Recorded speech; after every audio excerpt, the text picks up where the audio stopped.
Welcome to KC study circle. मेरा नाम है प्रंकेश और आज मैं आपको कंप्यूटर अवेयरनेस के टॉप 25 क्वेश्चन करवाने वाला हूँ। ये जो टॉप 25 क्वेश्चन है गाइस, ये सेट 8 है।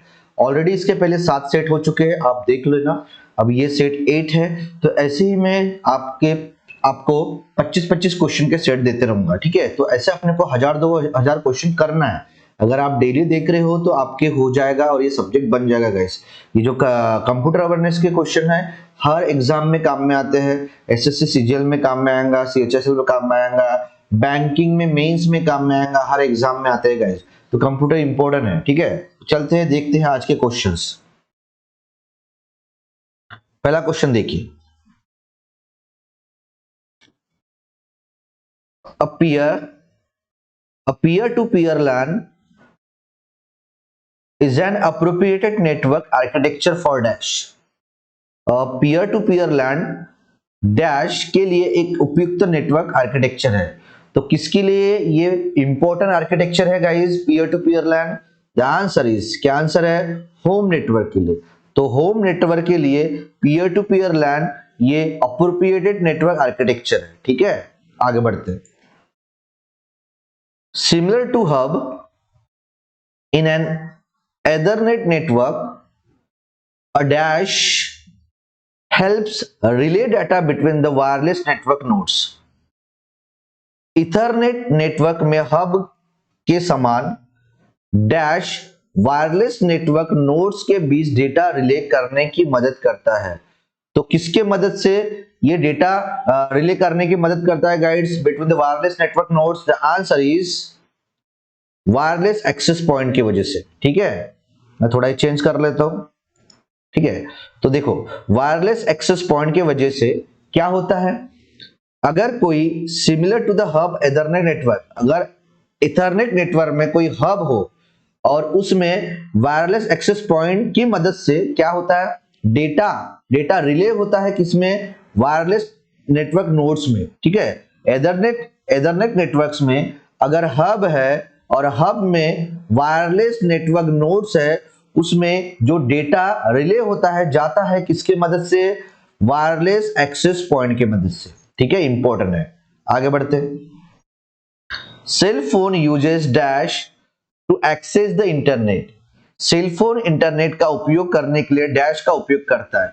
तो किसका उपयोग करता है सेल फोन्स इंटरनेट का एक्सेस करने के लिए? द आंसर है गाइस माइक्रो ब्राउजर सॉफ्टवेयर का, है ना। तो cell phone micro browser software का यूज करके इंटरनेट का उपयोग करता है, एक्सेस कर सकता है। Cell phone micro browser software का यूज करके इंटरनेट एक्सेस कर सकता है। आपको बताना है इंटरनेट का फुल फॉर्म क्या है और इंटरनेट के जनक कौन है, इंटरनेट किसने डेवलप किया है, ठीक है। ये भी आपके लिए क्वेश्चन है। आगे बढ़ता है। इन CSMA/CD the computer send a fixed unit of data called and dash। CSMA/CD में कंप्यूटर डेटा की एक निश्चित इकाई भेजता है जिसे डैश कहा जाता है। तो क्या कहा जाता है गाइस? द आंसर इज, उसे पैकेट कहा जाता है। तो CSMA/CD में, है ना, जो कंप्यूटर है वो सेंड करता है फिक्स यूनिट डेटा और उसी फिक्स यूनिट डेटा को पैकेट कहा जाता है, ठीक है। इंपॉर्टेंट। आगे बढ़ते। The uniform resource located, URL का फुल फॉर्म है uniform resource locator, is case sensitive in the dash. Uniform resource located URL dash में केस सेंसिटिव होता है। तो किस में केस सेंसिटिव होता है guys URL? The answer is, ये डायरेक्टरी में केस सेंसिटिव होता है। तो डायरेक्टरी में, है ना, डायरेक्टरी में जो रहता है ना, आपको पता है URL कहाँ होता है, जब आप सर्च करते हैं तो ऊपर जो भी ब्लैंक रहता है उसमें URL रहता है। तो ये केस सेंसिटिव होता है डायरेक्टरी, उसे डायरेक्टरी बोला जाता है। तो URL ये केस सेंसिटिव होता है कहां पे? डायरेक्टरी में। और URL का फुल फॉर्म है यूनिफॉर्म रिसोर्स लोकेटर, ठीक है। आगे बढ़ते। ASCII is an dash. ASCII ये क्या है भाई, क्या है ASCII? ASCII एक encoding standard used to presented letter and characters, ठीक है।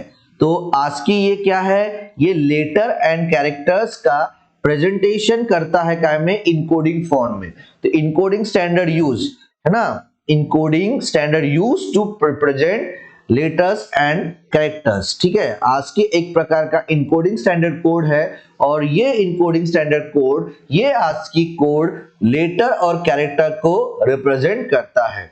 आपके लिए एक क्वेश्चन, ASCII का फुल फॉर्म क्या है? American standard code information interchange है क्या, ये बताना है। ठीक है, आगे बढ़ते।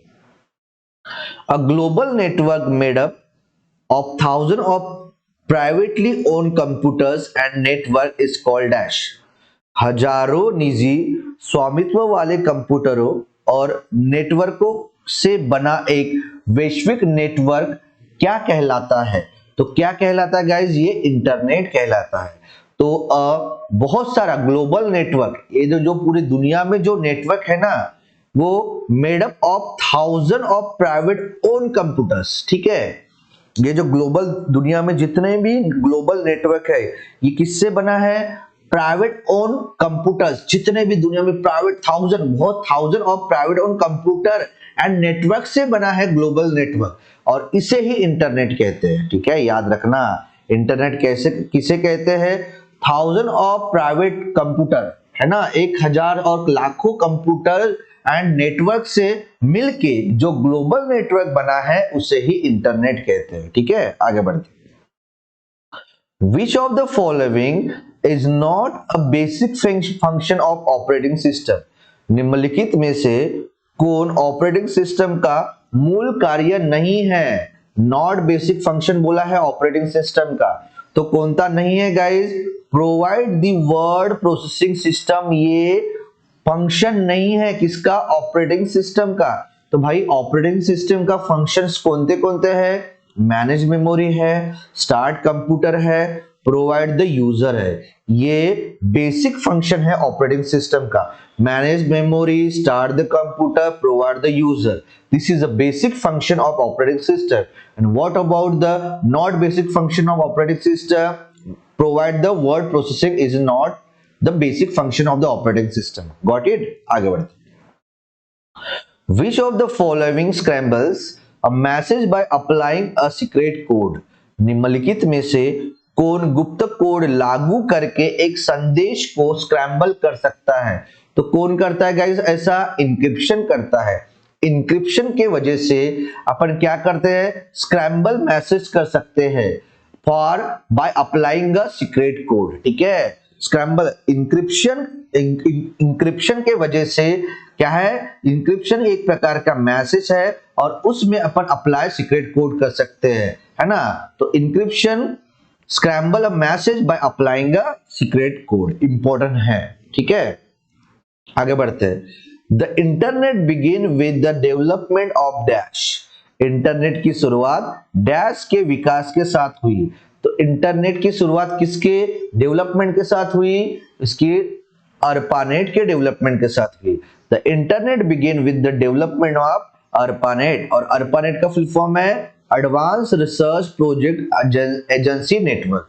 So ARPANET full form is Advanced Research Project Agency Network, and with the help of ARPANET development the internet began। ठीक है, आगे बढ़ते हैं। Website is a collection of dash. Website किसका संग्रह है? तो वेबसाइट किसका संग्रह है गाइस? HTML डॉक्यूमेंट्स का, ग्राफिक फाइल्स का, and audio and video files का। तो वेबसाइट ये HTML डॉक्यूमेंट्स, HTML का फुल फॉर्म है हाइपरटेक्स्ट मार्कअप लैंग्वेज। ठीक है, और graphics files, audio and video files, इसके कलेक्शन से ही वेबसाइट बनता है, याद रखना। ठीक है, आगे बढ़ते हैं। Who designed the first electronic computer? ENIAC, most IMP guys। ठीक है, पहला इलेक्ट्रॉनिक कंप्यूटर ENIAC किसने डिजाइन किया था? तो किसने डिजाइन किया था गाइज? उनका नाम है वैन न्यूमैन ने। ये ऑलरेडी क्वेश्चन हो चुका है अपना, है ना। वैन न्यूमैन ने ENIAC को डिजाइन किया। ये पहला इलेक्ट्रॉनिक कंप्यूटर है ना। तो ENIAC का फुल फॉर्म है electronic numerical integrator and computer, है ना, electronic numerical integrator and computer. देखो EN याद कर लेना, EN मतलब इलेक्ट्रॉनिक न्यूमेरिकल, है ना, और AC मतलब इंटीग्रेटेड, A मतलब एंड C मतलब computer. So electronic numerical integrator and computer is a full form of ENIAC and it is and this is the first electronic computer designed by Van Neumann। Important है, आगे बढ़ते हैं। Which of the following is not network? निम्नलिखित में से कौन एक network नहीं है? तो कौन नहीं है गाइस? ऑप्टिकल फाइबर ये नेटवर्क नहीं है, ये ट्रांसमिटम मीडियम है ना। ऑप्टिकल फाइबर से डेटा ट्रांसमिट होता है guys, this is not network. तो नेटवर्क कौन सा है? Local area network LAN, wide area network WAN and man भी है, मेट्रोपॉलिटन एरिया नेटवर्क। ये नेटवर्क है लेकिन ऑप्टिकल फाइबर है, ट्रांसमीटर है, ठीक है, ट्रांसमिट होता है, मीडियम है। आगे बढ़ते हैं। इन MICR C stand for, MICR में C का अर्थ क्या है? तो पहले ये बात याद रखना कि MICR ये जो कोड है वो बैंकिंग में चेक क्लियर करने के लिए होता है ना, चेक्स क्लियर करने के लिए यूज होता है ना। तो MICR कोड में ये जो C है इसका फुल फॉर्म क्या है गाइस? कैरेक्टर। तो MICR कोड का फुल फॉर्म है magnetic ink character recognition. MICR code is used in banking sector to clear the cheques, ठीक है। आगे बढ़ते। Which of the following is the largest unit of storage? निम्नलिखित में से कौन भंडारण की सबसे बड़ी इकाई है? तो ये ऑप्शन दिया है, इसमें से सबसे लार्जेस्ट यूनिट कौन सा है? तो कौन सा है गाइस? TB, टेराबाइट, है ना। तो ऑप्शन देख ले, GB मतलब गीगाबाइट होता है, 1, है ना, गीगाबाइट, किलोबाइट, मेगाबाइट, और टेराबाइट सबसे इन ऑप्शन में से सबसे बड़ा यूनिट है स्टोरेज का, ठीक है। आपको बताना सबसे स्मॉलेस्ट यूनिट कौन थी? स्मॉलेस्ट यूनिट मेमोरी यूनिट क्या? बीट है, ठीक है। आगे बढ़ते। Virtual memory is dash. Virtual memory क्या होती है? तो क्या होती है guys? Virtual memory it's like a memory on hard disk that the CPU uses N extended RAM, ठीक है। मेमोरी, वर्चुअल मेमोरी क्या होता है? वर्चुअल मेमोरी एक प्रकार की मेमोरी है और वो हार्ड डिस्क पे होता है और वो CPU यूज करता है रैम को एक्सटेंड करने के लिए, this called a virtual memory, ठीक है। आगे बढ़ते हैं। Dash is the process of finding errors in software code. Dash एक प्रकार का प्रोसेस है जो सॉफ्टवेयर कोड में त्रुटियों खोजने के लिए यूज किया जाता है। तो क्या प्रोसेस है? Testing. Testing it's like the testing is the process of finding the errors in the software code. तो गाइज याद रखना, टेस्टिंग बहुत इंपॉर्टेंट है कि सॉफ्टवेयर में अगर कोई एरर है उसको फाइंड करने के लिए टेस्टिंग यूज होता है। दो प्रकार की टेस्टिंग होती है, एक मैनुअल टेस्टिंग एंड दूसरा ऑटोमेशन टेस्टिंग, ठीक है। तो मैनुअल और ऑटोमेशन दो प्रकार टेस्टिंग होती है, इसी से ही अपन सॉफ्टवेयर में कोई एरर है क्या वो फाइंड आउट कर सकते हैं, ठीक है। आगे बढ़ते। What is a shortcut key to undo the last action in the document, ठीक है। अनडू से क्या कर, अनडू का यूज करना है अगर अपने डॉक्यूमेंट में लास्ट ऑप्शन में जो अपन ने किया अगर गलती किया है तो वापस लाना है, तो अनडू किसके वजह से होता है? तो क्या दबाना पड़ता है कंप्यूटर में? कंट्रोल जेड से अनडू होता है। और रीडो बताना है, आगे जाना है तो कंट्रोल R है, क्या है आपको बताना है, ठीक है। ये क्वेश्चन आपके लिए, ठीक है। तो अनडू कंट्रोल जेड है गाइस, ठीक है। आगे बढ़ता है।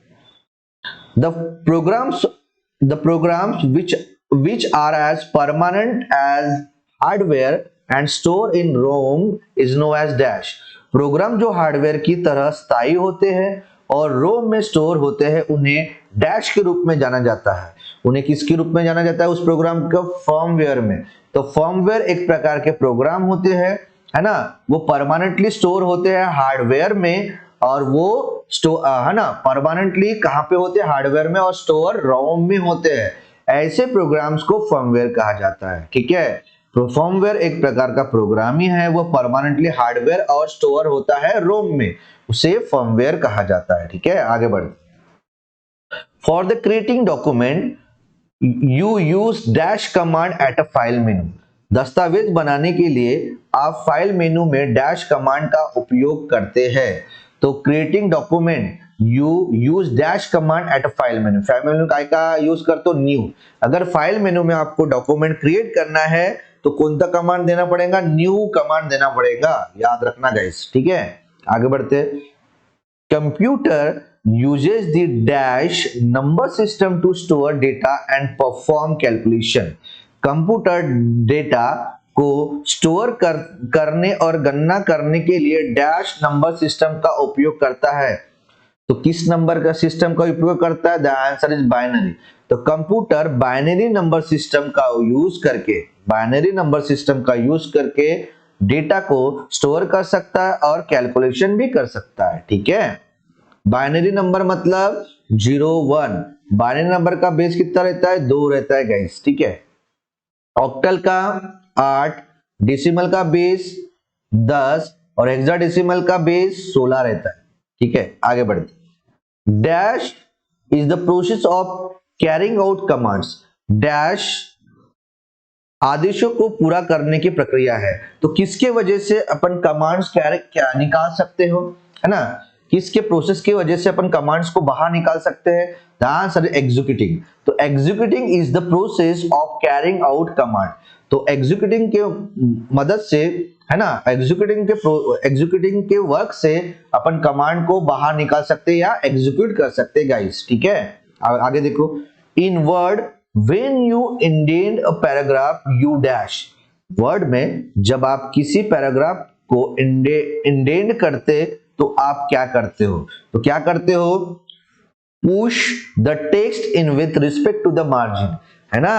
अगर आपको वर्ड में अगर आप लिखते जा रहे हो और आपको नेक्स्ट पैराग्राफ में करना है तो क्या करना पड़ेगा आपको? इंडेंट पैराग्राफ करने के लिए push the text in with respect to the margin, है ना। मार्जिन के रिस्पेक्ट से आपको टेक्स्ट को पुश करना पड़ेगा जब आपको पैराग्राफ इंडेंट करना हो तो, है ना। तो याद रखना, in word when you indent a paragraph you push the text in with respect to the margin। Important है, ठीक है। आगे बढ़ते। ASCII stand for. तो ASCII का फुल फॉर्म क्या है? ASCII का फुल फॉर्म है American standard code for information interchange, ठीक है। और ASCII क्या रिप्रेजेंट करता है? एक इनकोडेड फॉर्मेट रिप्रेजेंट करता है। और रिप्रेजेंट किसको करता है? लेटर एंड कैरेक्टर्स को, लेटर्स एंड नंबर्स को, ठीक है। आगे बढ़ते।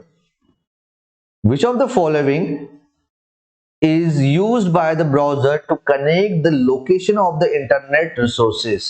इंटरनेट संसाधनों के साथ जुड़ने के लिए ब्राउजर द्वारा निम्न में से किसका उपयोग किया जाता है? तो किसका उपयोग करता है ब्राउजर, है ना, इंटरनेट रिसोर्स के लोकेशन को जोड़ने के लिए?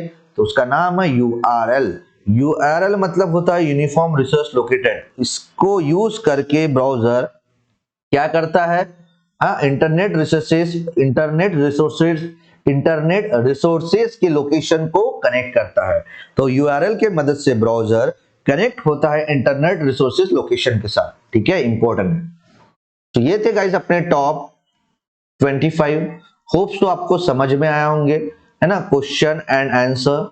अगर नहीं समझा होगा तो बार बार ये वीडियो को देखो जब तक क्वेश्चन को नहीं समझ रहे और उसको याद नहीं कर सकते। अगर आपको कंप्यूटर का सब्जेक्ट कुछ आता नहीं है तो रटना है गाइस, उसके सिवा ऑप्शन नहीं, क्वेश्चन आंसर को रटो, ठीक है। तो थैंक यू सो मच जुड़े रहने के लिए केसी स्टडी सर्कल के साथ। और फ्यूचर के वीडियो अपडेट्स के लिए आपको क्या करना है? टेलीग्राम में केसीसी स्टडी सर्कल को सर्च करो, आपको वो ग्रुप को ज्वाइन करना है, आपको वहां पीडीएफ सब मिलेंगे। वैसे ही क्या करना है? आपको बेल आइकन को दबाना है और जो नए लोग आ रहे हैं उनको सब्सक्राइब करना है और ज्यादा से ज्यादा शेयर करना है इस वीडियो को गाइस, है ना, ज्यादा से ज्यादा। और लाइक भी करना है, शेयर भी करना है, सब्सक्राइब भी करना है। Thank you so much. सबका मंगल हो गाइस और सब में मंगल मैत्री की भावना है। Thank you.